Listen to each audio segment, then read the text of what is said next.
Hi, welcome back. In this lesson, we are going to discuss some tools that are available to you for free or for very little money. We're going to talk about fraud alerts and fraud freezes. So first off, what's a fraud alert? An alert places a statement on your credit report so that if a fraudster attempts to obtain credit in your name, the creditor, in checking your credit, will encounter a statement that says something to this effect. I may be a victim of fraud. Call me at my phone number 312-555-7890 before extending credit. By calling you, the creditor ensures an extra layer of security. There are two different types of fraud alerts. The first, and much more common, is a 90-day alert. This is for someone who suspects that they've been an identity theft victim, but doesn't know for sure. So I set up a 90-day alert a few weeks ago, and here's how it impacted me. When I went to switch cell phone carriers, instead of the normal online credit check they usually do, yes, your credit score is checked when you apply for a cell phone plan. Did you know this? Anyway, they tried to call my contact number to verify it was me. So my old cell phone rang, and then I was able to verify over the phone that yes, it was me trying to order a new plan. My visit to the cell store was longer, but it was also a lot safer. As I was just suspicious that I was a victim of identity theft just a few weeks earlier, I got the 90-day alert. To set this up, call any of the three bureaus. Equifax's number is 1-800-685-1111.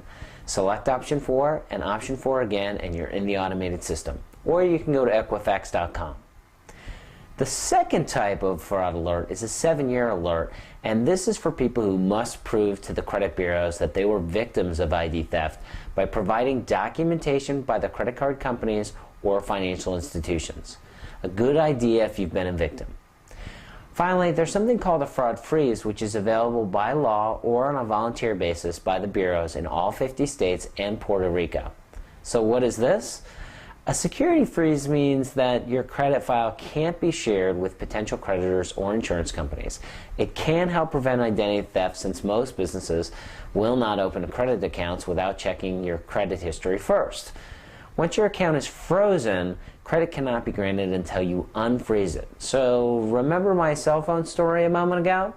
If I had a fraud freeze in place instead of a fraud alert, I would not have received a call and credit would have simply been denied. So think of it this way, it's more protective than a fraud alert.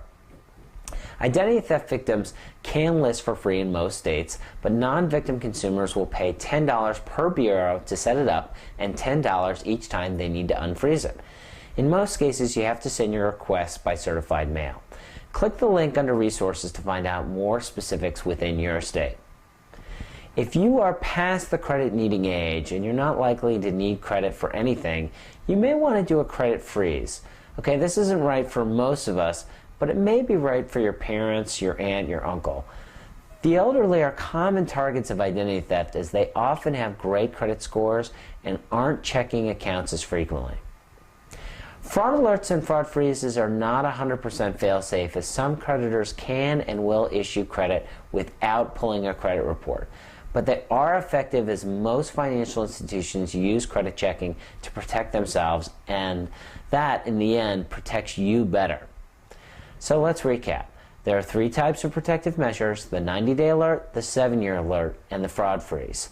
The fraud alerts are free and provide an extra layer of security. The 7-year alert will only be placed with proof that you are a victim, whereas the 90-day alert can be placed by anyone merely suspicious of fraud. The fraud freeze is more protective and costs $10 to set up and $10 to unfreeze for each bureau in most cases. A good idea if you don't need a loan, credit card, or new cell phone plan in the near future. So that's a quick overview of fraud alerts and fraud freezes. Thank you. Remember, everyone's situation is different. Be sure to contact a financial advisor or a credit counseling professional before making important financial decisions. This VCast is for educational purposes only and is not a substitute for receiving personalized professional advice.